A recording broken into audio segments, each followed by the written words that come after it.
actually had to like interfere to like stop it because it would have been an infinity squeeze because it didn't make any sense. When I read about it, which is a long time ago already, like a long time ago in Twitterverse, which is like maybe 8 months ago, it was, if I recall, it was the idea that the way that Volkswagen's incorporation was, I don't know if it was corporate charter, it was something legal with the German government. They had to be the parent company.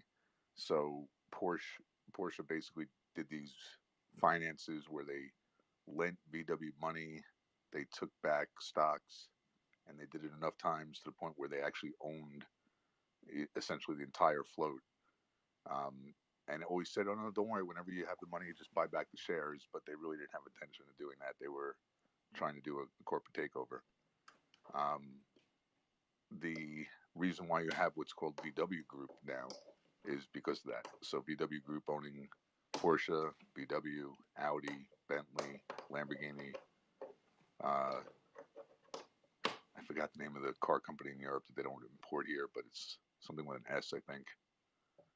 They own like a ton of brands, but they're all actually still under the VW Group company because VW is the one that the German government has basically said from the beginning of time has to be the parent company.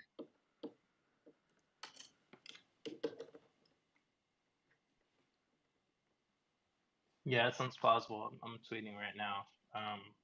So I'm half paying attention, but you're probably right. For my half paying attention ass. How this lovely paper. We have an audience now. I would love to read some of it. But I don't want people to get too bored. How Saturday night versus like DD. I mean, I'll go ahead and cut you off if it's putting me to Could sleep, I get man. like a 100s if we want DD or like a, I don't know, a laughing emoji or something if we want to just hang out? I don't know. I'll go ahead and cut you off if it's putting me to sleep, man. I'll throw 3 things out there real quick.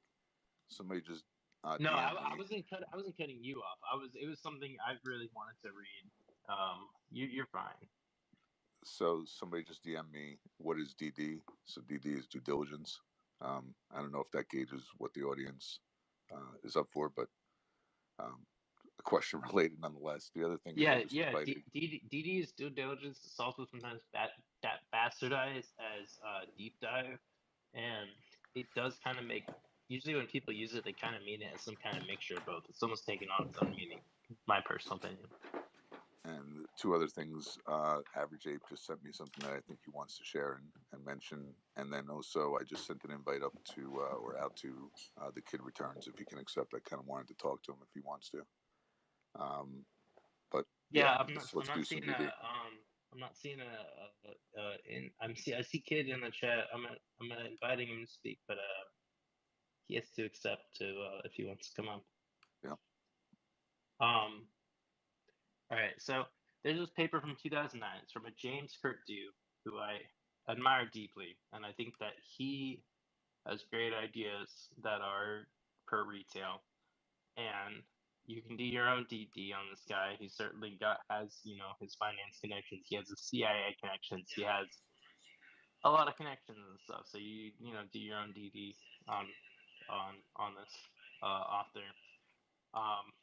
He has a paper relevant to what we were talking about earlier called "Are Investors Uninformed or Misinformed? A Proposition and a Test." This is from 2009. And it reads technically. Abstract. Bama in French 2006. Ooh, did our entire audience just disappear? Oh wait. What the hell just happened? No, I'm kidding. I'm joking. Wait, did you guys see that too? Yeah. Yeah. Sometimes the screen doesn't refresh and it looks like there's nobody there. Holy shit, I've never seen that. I was like, holy shit. Why lose 90% of my audience by just like a citation? Damn. Okay. Abstract. Pharma and French 2006 show passive investment creates outsider efficient portfolio choice and inside information is exogenous. However, in Keynes' alternative investment, blah, blah, blah, blah, blah, investor passivity leads to outsiders' demise. We show that both results are consistent with the Pharma French. Okay, the abstract's actually worse than. Fuck. This is actually a paper. I probably can't read this in any concise way that won't put people to sleep. Another thing I'll mention real quick is Dan Landry's down there, and I know there's some debate as to what he posted, if it's accurate or if it's exactly inverse as was presented by somebody else. So I don't know if he wants to come up and touch on that, but that'd be awesome. All right, let's let whoever wants to come up and talk, and then I'll read my boring finance paper. Ape Average, I see you posted something up.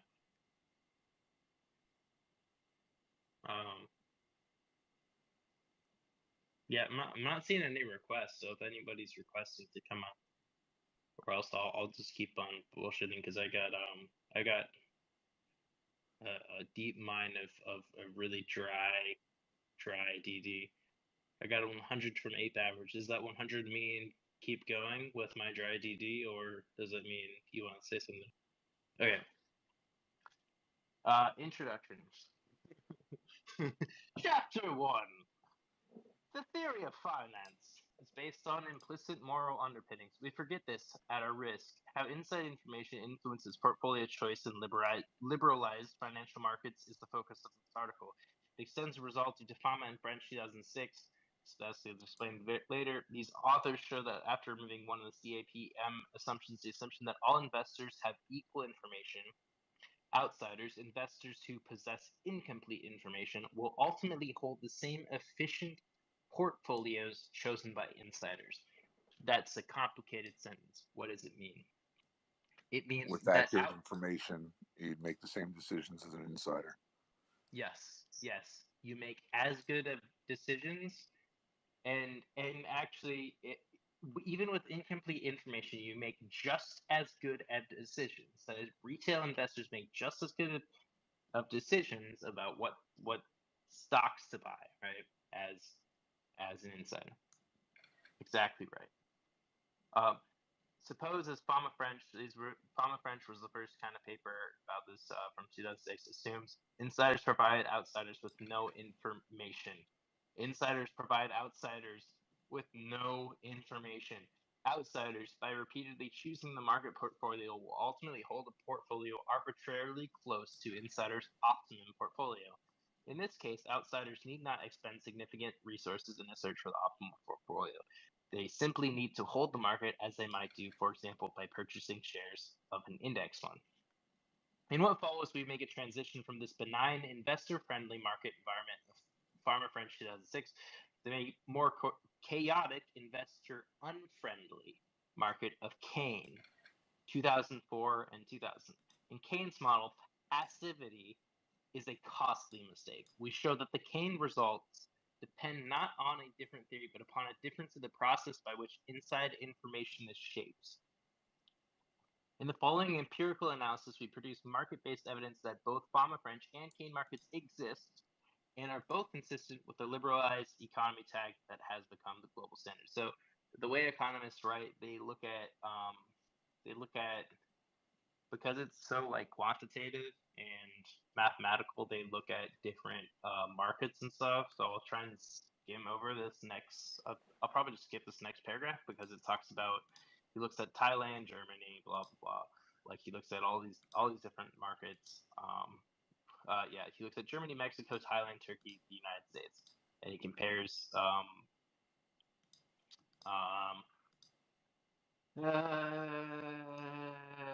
Trying to skip things that won't put people to sleep.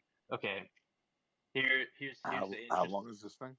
Here's the interesting conclusion. It's okay. I just skipped like 10 pages of this. Don't worry. Right. These results raise a few interesting questions. 1. How should foreign investors measure risk and returns? Countries should they be seeking to hold diversified? Let's see that. Let's read this. Most intriguing is possibly by encouraging investor adoption, the assumptions of neoclassical finance. Fuck, I need to explain all this shit. But the fucking takeaway of this paper, all right, and it's beautiful and it's mathematical and it's fantastic. It is in that first paragraph, which is that outsiders and insiders make the same fucking they have the same chances of being right. They have the same chances of being right. They make the same decisions. The way the argument of this paper in really mathematical kind of weird academic terms that like where I feel like it would just like I'd have to like it'd be like I was teaching some kind of fucking class about a subject I'm not really knowledgeable about to begin with or not qualified to teach. But he says the way that insiders are able to optimize and to outperform outsiders, given that they both make the same judgments, the same quality of judgments in their investments.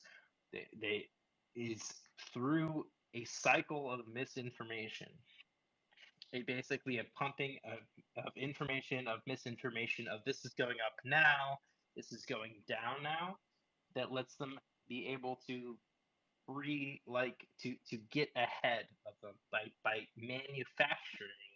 Can I surmise this in two sentences? Yeah, please. With good information in a fair market that's not manipulated, we're on pretty level playing field. The second they start playing games, we're at a major disadvantage. And whether those games are played by market manipulation or misinformation, that's where they win. Yes. Yeah. Thanks so much. And the author makes a distinction. Kurt too. He makes a distinction too between misinformation and disinformation.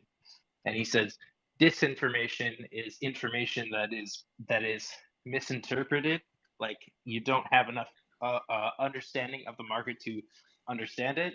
And the basic central thesis of what he is saying is of this paper is that there's actually misinformation. That is information that is actually factually wrong, and is pumped up and is observable in the economies of, I think he uses Mexico, the United States, Germany, Turkey, and another market. And I'm adding you Batman songs to speak. So he observes this happening in several different nations, and he models it beautifully and mathematically. And it's a wonderful paper to read, but to go through all that would be incredibly boring to do on its face. It would probably lose most people. But misinformation is the machine for which that they generate profits, because insiders and outsiders actually make about the same level of, like, they have equal decision making in terms of returns, but it's the timing, it's the misinformation cycle that they make the profit off of over the outsiders, which is us, the retail. Sorry, is that convoluted, or is that helpful to anyone? I think I just tweeted the paper if anyone wants to look at it themselves. I followed it. Average, do you have the ability to discuss the slide that's above that you created? I don't know if you can talk or not. Not at the moment. He just DM'd me. All right.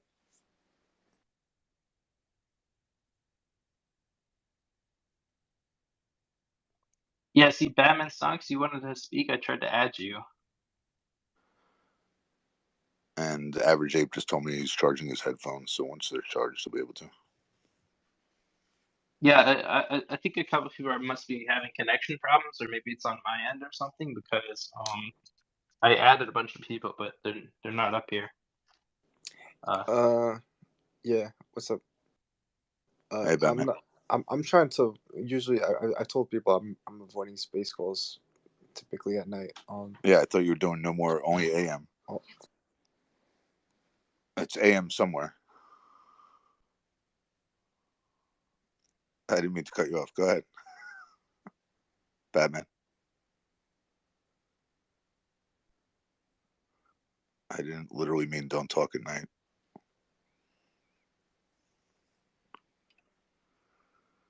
Yeah, are If it's- people having connection issues or something? It feels like I keep adding. I'm gonna switch the settings of the space to be different because I had it set to people that I follow can come up, but I think that might be screwing up the space or something. I don't know. Hey, Wiki. Hey, Wiki. Yeah, what's up? What's up, bro? What's up, man? Cannolis with chocolate chips.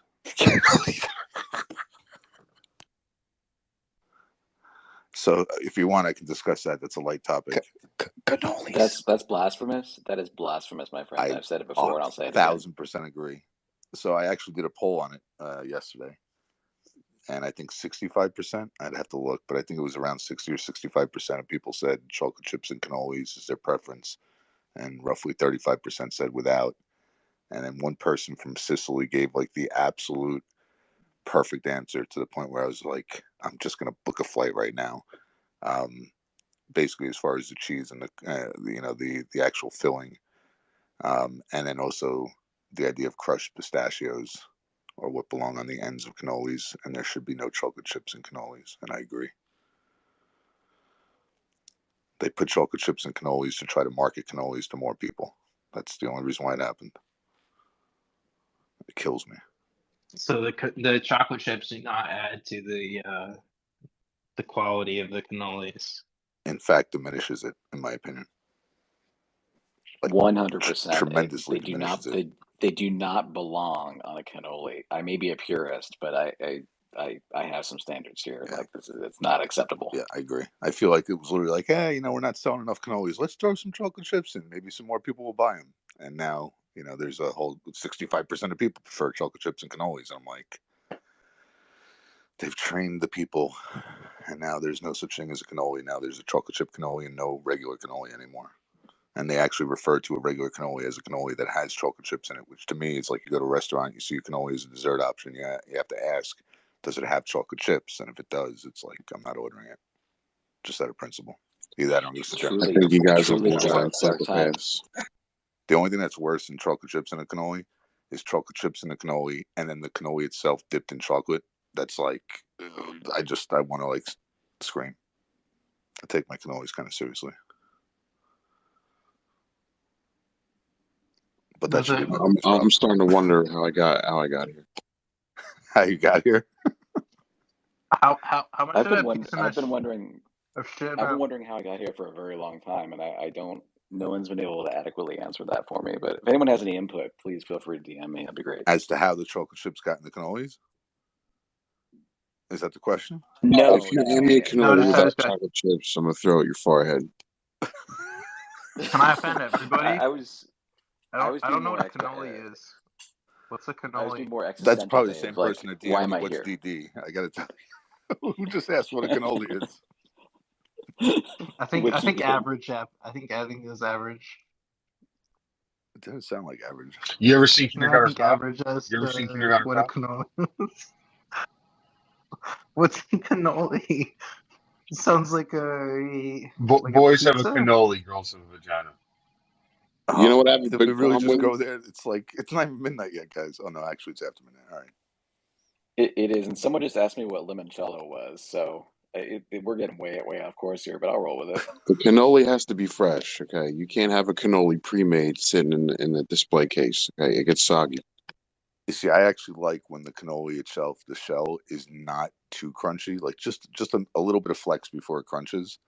And then a really good cannoli will be made with some lemon zest, which if you have it like too fresh, it's too lemony. You almost have to let it sit overnight, the cream, not in the cannoli, but have the cream sit overnight so the zest kind of oxidizes, in my opinion. I'm not like a cannoli connoisseur. I just hate chocolate chips and cannoli. That's a lot of heavy lifting for a dessert, bro. Yeah. Well, you can understand that when I find a good cannoli, I'm like, next time I go to that restaurant for dinner, I just walk in. I'm like, can I have 14 cannolis, no appetizer, no entree, just 14 cannolis. I'm going to be sick tonight, but I'm going to enjoy it. I know I'm probably alienating everybody with my ignorance, but I looked up cannoli, and what I've found is mebitol tablet, methylhydroly naphthalate. I think you're talking about Okay, the pill version coming of the cannoli. They actually Dude, have a that's dessert version canola. also. You need to look up cannoli. as a physician, I can tell you that is not a cannoli. I think you're misspelling that.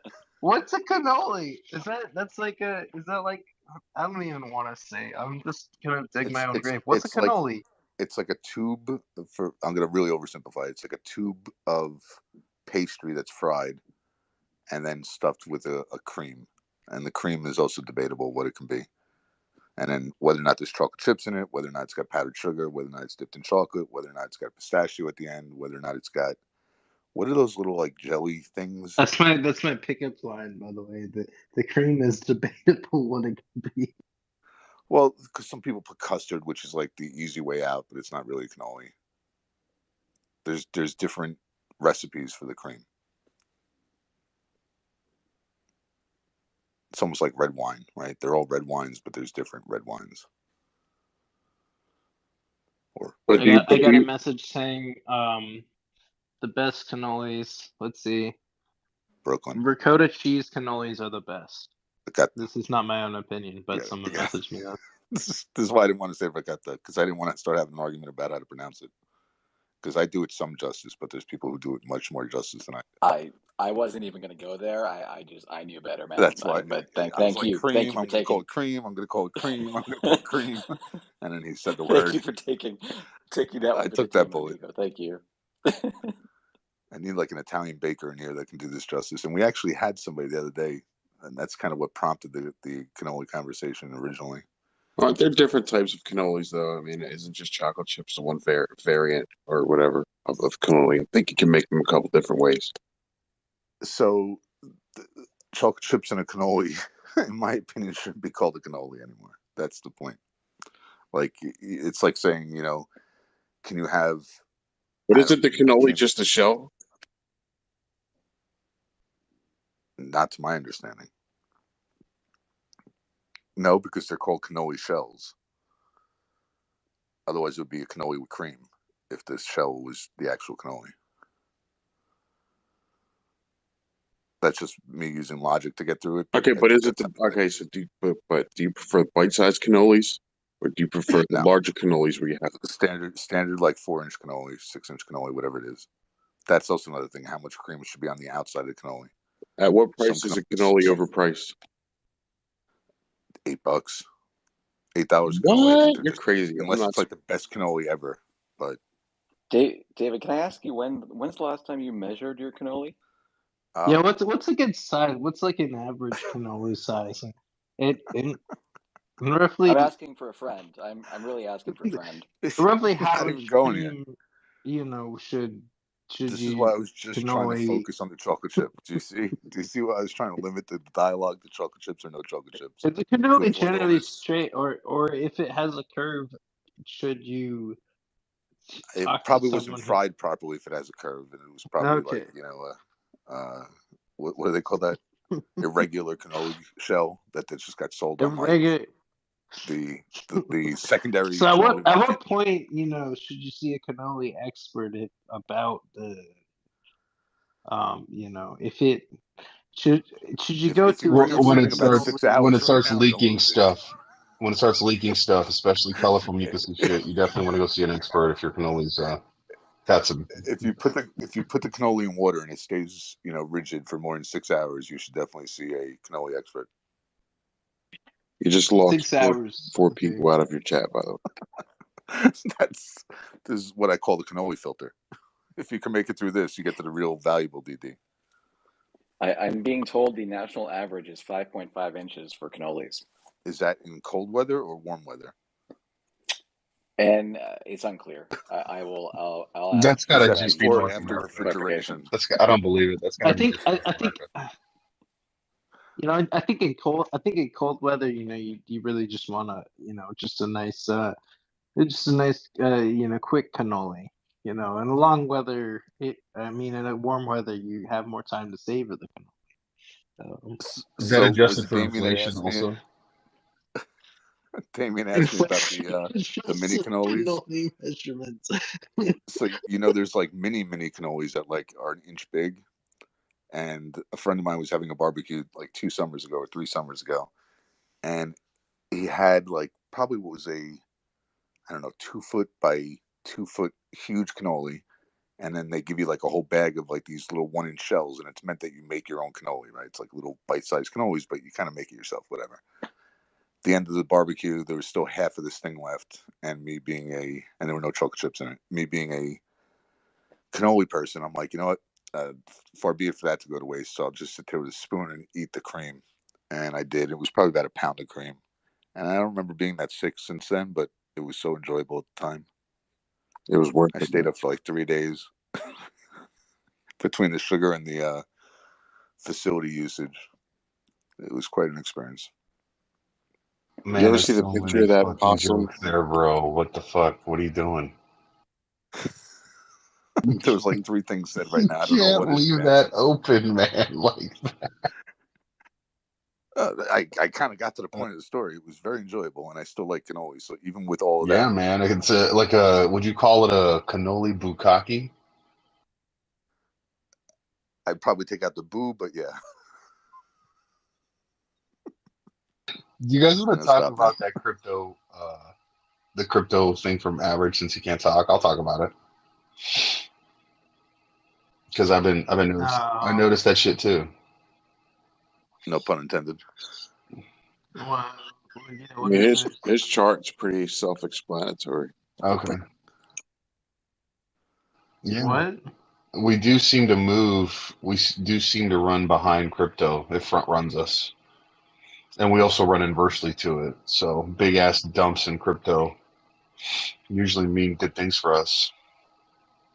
Can I tell you the funniest thing I've learned over the last year? I don't think it's conspiracy. I'm the like, I don't know. I don't think it's fucking. I think what it is just retail moving money back and forth. Not obviously the AMC like fucking solid I don't. base that I we Bro, are.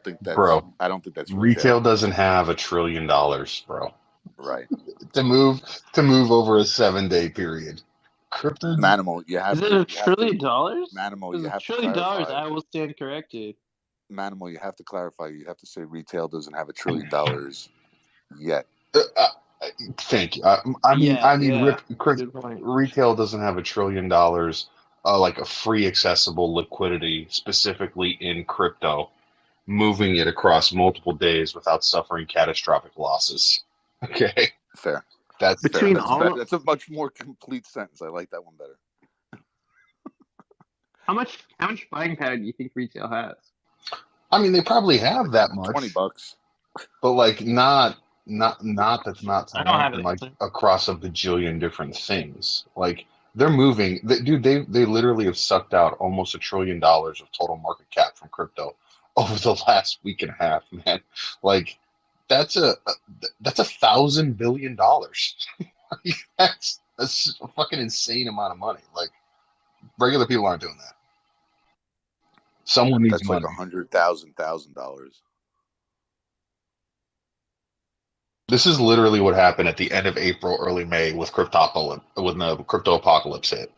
Is that like a bunch of liquidity got sucked out of the crypto market out of left field, cratered everything at least to the 60th Fibonacci, if not 60% Fibonacci, if not even lower in Bitcoin's case, and it was market wide. And then you saw it cyclically occur from mainstream coins down to altcoins and then flip back. So, I mean, like, we're seeing a massive pullback from highs in Bitcoin. It's already down to 54. Ethereum's flirting with breaking below 4K. Solana, Cardano's down to fucking 149. It hasn't been there in forever. Solana's below 190. Yeah, dude, that's insane. Like, it's. You know what I envision? You know what I envision when it does this? Litecoin sub 200. That hasn't been. I mean, like, it's just, if you just look at all the different market caps from all the coins, they're bleeding market cap. You know when I feel there's like a like piece of tsunami shit because I coming had in? to sell my crypto, but like now I feel better because it fucking tanked. Jesus Christ! Like I had to sell it to pay bills and shit. But like, You know, like when you see a Jesus tsunami Christ. coming in and you see the water just being pulled out, and like all of a sudden you just see fish, like where there was like 3 feet of water 5 seconds ago. Yeah, that's us. That's visually, that's what I see happening right now in the crypto market. Oh, dude, I really can't wait. It really makes me excited. Like the joy that I experienced looking crypto crash, because number one, If you just diamond hand through all the volatility, you always come out ahead. Number two, again, just like that graph shows, we've been trading inversely and it's been front running us. So watching a front run crypto crash, that is usually an inverted injection of liquidity into the market. And well, that usually is good for us. So that's been good for us the last couple times it's happened. Yeah, this is not going to be a hard prediction, and I don't want anyone to ever hold me accountable. But I feel FOMO on AMC right now. Like I feel like do you know what I mean? Like I feel like I feel it feels like something is going to happen soon. But I guess I've always felt that way for months. So yeah, I've been feeling like that for about like 10 months. I'm 11 months. Yeah, man. Yeah, exactly. I've been feeling like that for a while.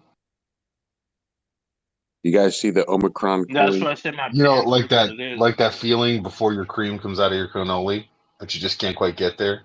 That's what we've been for a while. In my cannoli conversation, my cannoli was actually cannoli, just for the record.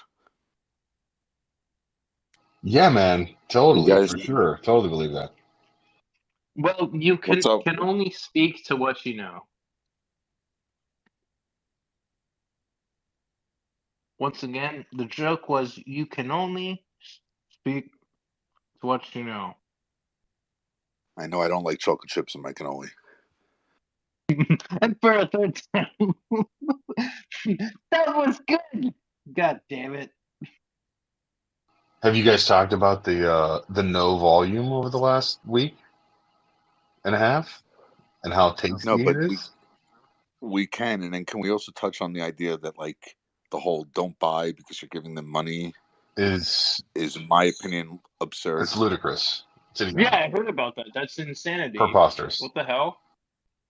Yeah, It's completely insane. preposterous. That's the stupidest shit ever. And to be honest, I really like Lou, and I cannot believe he said that shit. Like, So if people are buying shares that don't exist, so in essence, synthetics have to be created to, FTDs essentially. Don't buy calls. Don't buy calls. Buy shares. Like, Right. So if someone if was saying don't buy calls, I'll be like right there with you, brother. But to not buy shares is insane.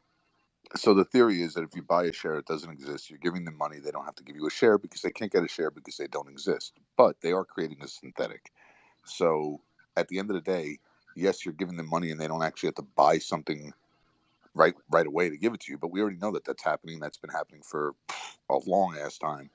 So the other side of that coin is they're creating a liability for themselves, which in essence strengthens potential MOAS.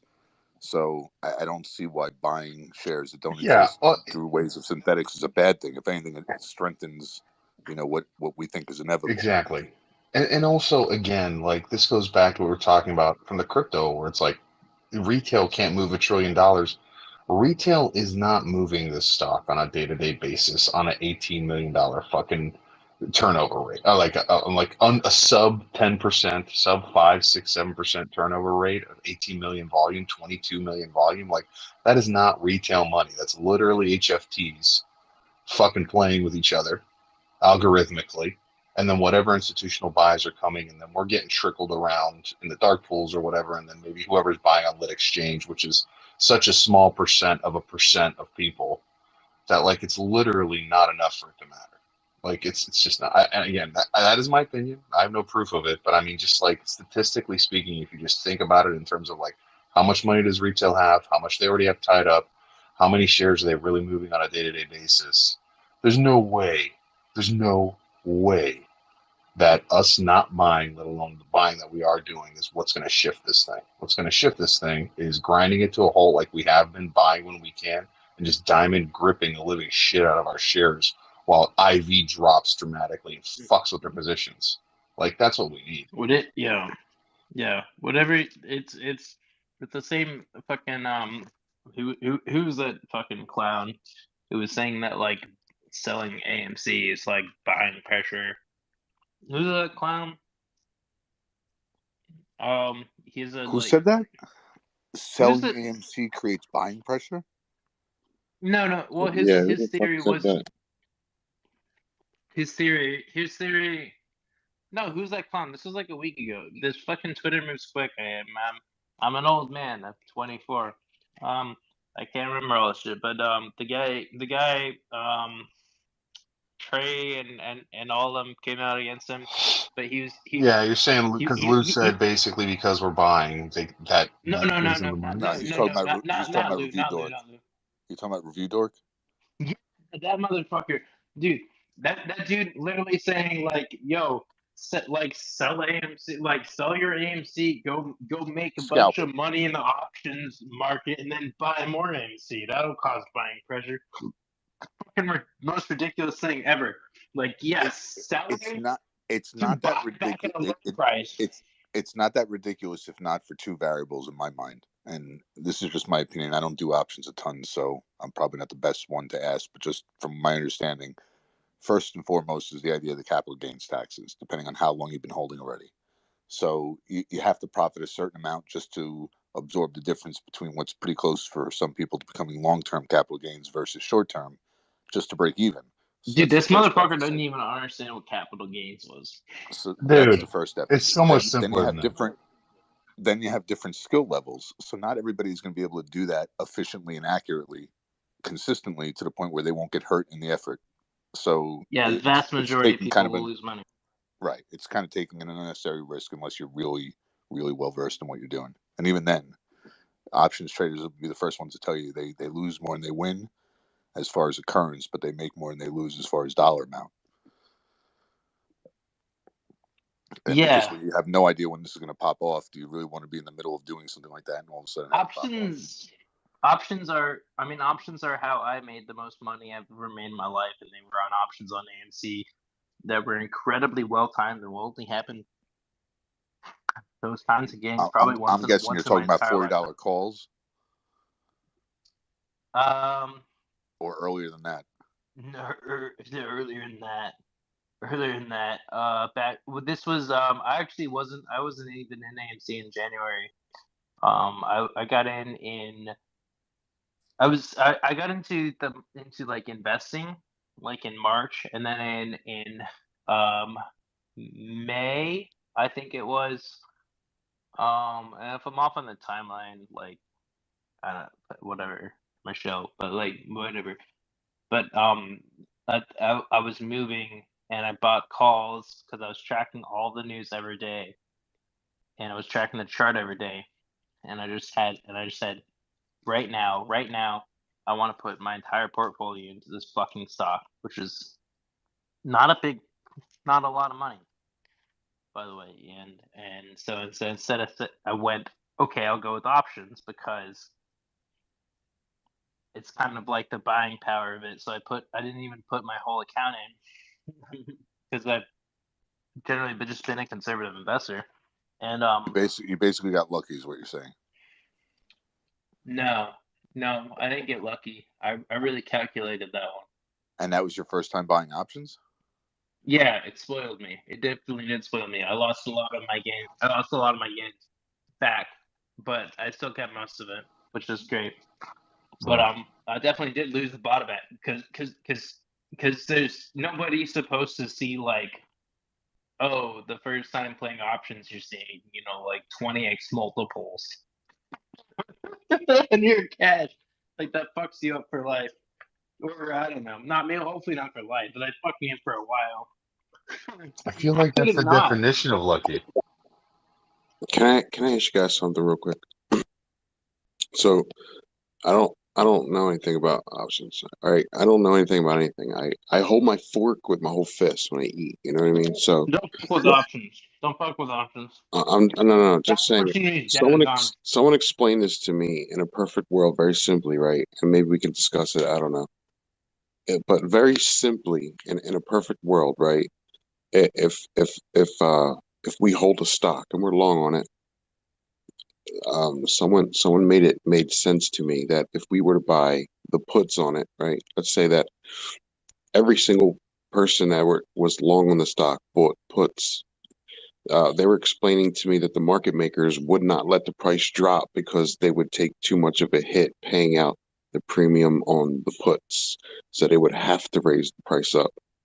And I argued with him for a little bit, but then it started to make a little bit of sense to me. And I was just wondering what you guys felt about that. So here's Wait, the wait, wait. easiest. Hold up. Rewind from the beginning, if you I'll could. explain it and I'll answer it, and we'll Okay. just try to do it quickly. So he's basically saying if everybody that's long on AMC if everybody who's long in a stock, let's even do it more general, long in a security, were to buy puts essentially above where or at or above where the security is currently trading, the market maker wouldn't want to pay out on those puts, so they would allow the stock price or cause or whatever puppeteering you want to call it, the stock price on expiration would end up being higher than the put price or the max pain in essence for the put price, because the market maker wouldn't want to pay out. In theory, that makes sense, but what you have to realize is they're collecting a premium on the puts. So they can technically go less than the put price, but still profit. And you wouldn't necessarily achieve what you think that you would achieve because Okay, the max. Well, also, hold on. I think I Hold on, man. understand the question, and now Oh, I'd like to also respond. So I did make a fucking or did I do have a theoretical way that could. I know it sounds cocky and ridiculous, but I did make a fucking thing that could theoretically force a squeeze. But this is more of an intellectual exercise, and I know it sounds cocky, so no one will believe me, but whatever. But yeah, the problem with buying puts out of the money is that you're basically gonna lose all of that money if it doesn't go to that price by the time Right.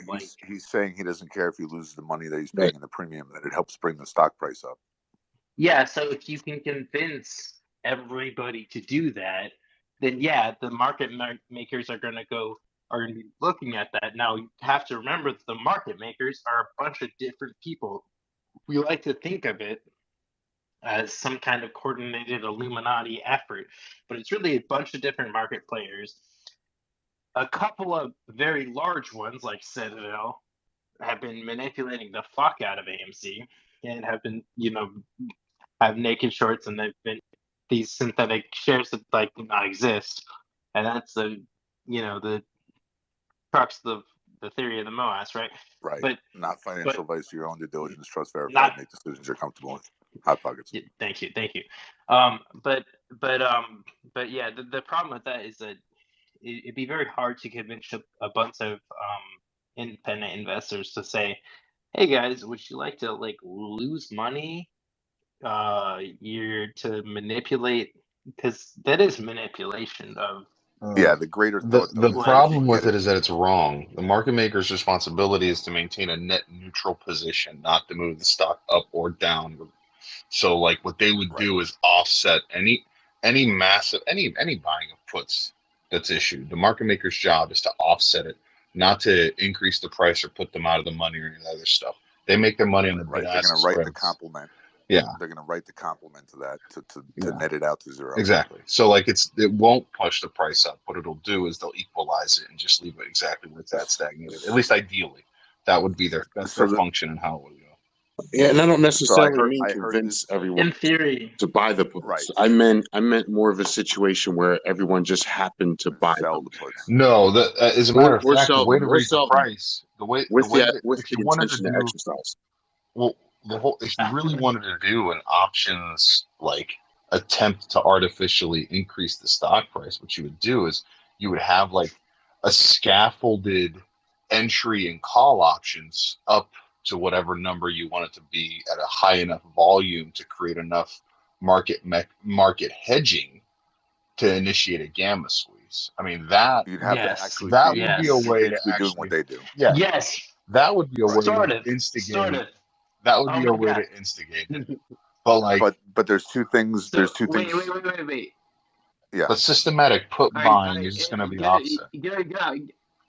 Go ahead, get out, whatever. But I Let me just say there's two things real quick. So one is going back to Manimal's original point, they would hedge against it on the other side, right? And that would hopefully just move their max pain point Yes. along with what you're doing. if the assumption is that nobody buys the other side of that, then yes, in theory, it could happen. But you'd be talking about you're trying to make a wave in the ocean. It's literally So trying to make a wave in the ocean. It just the mass you would need to do it would be tremendous. what We I you're can't mean, even if you looking agree. take We can't even agree on like the what you're simplest looking thing. into is an incredibly interesting thing that I looked very deeply into for a second. So the second order derivatives of VAMA and VANA are to me where this lies. I view the price action as being this half pipe that's coming backwards from the derivatives chain. And I really like Squeeze Metrics white papers on this. Not Squeeze Metrics is known more for the dark pool stuff. I'm not talking about that. I'm talking about the white papers on other things. So I was doing a lot of optimization of option strategies, and then I started noticing these tendencies, and I was trying to sorry, I've been drinking, but I was trying to backwards figure out the conditions for that would lead to a gamma squeeze. What his white paper more accurately put was a Gex plus squeeze, which was gamma and a VAMA squeeze. Although I think that VAMA he didn't really take account into enough for how important it was. So these are like Wait, what does this second. have to do with Obama? So No, I'm VAMA, kidding. so I'm VAMA joking. and Go VAMA and ahead. VANA I'm are kidding. second order derivatives. I was joking. I'm sorry, I can't explain. I can like explain the concept, or I can explain the concept to someone who to. I tried to work out this very same problem, and I obsessed over it for a number of months, and I actually created like this five-legged option strategy that could instant trigger a squeeze, but it just became too intellectual at a point where I would just find, okay, there's no actual way that you could actually do this without it, being there's no way you could coordinate enough people to do this, and there's no way that it wouldn't, you wouldn't get like sued to shit for this being market manipulation. But yeah, there are ways to outsmart the market makers. What the market makers are trying to do is they're trying to say gamma neutral, but they're really trying to stay neutral in a number of other ways. They're just trying to take advantage of the spread. So what has happened since I was able to make my money in the market, I guess, like my big money in the market, which was back in I guess May or end of May, is they've gotten smarter about these VAMA and these VANA, which is just I can't even fucking. I have to like look at my notes and shit right now because I've been drinking and shit. But like, they're smart. They're looking at this. It is completely gameable. The only reason it isn't gamed is because the SEC can actually measure, like, follow this stuff pretty well. This stuff they can follow this stuff pretty well, but other forms of market manipulation they can't. But yeah, I mean that kind of theory is kind of silly. Buying or selling puts that are like deep out of the money, it doesn't really make any sense. Selling puts, however, so here is actually what is useful. I'm sorry if I'm rambling, but so when you're buying and selling calls, and when you're buying and selling puts, you want to think about it as liquidity, right? So counterintuitively, it almost works like the opposite of how you would expect, because if you have a bunch of calls, right? Like if you had, say someone's willing to sell at 65, someone's willing to sell at 70, someone's willing to sell at 75, someone's willing to sell at 80, right? What that means is that you have a lot of liquidity, which means the price doesn't actually have to move as much, or theoretically, because you know that you have buyers, which is how they manipulate these these chains, and it works the same ways for puts. Yeah, I didn't. Again, it wasn't in a question for I'm like sorry, trying to I'm direct fucking people to do that. It was a more of a perfect world type scenario where everyone was long on the stock, was super bullish on it. They wanted to protect the price, so they'd buy puts.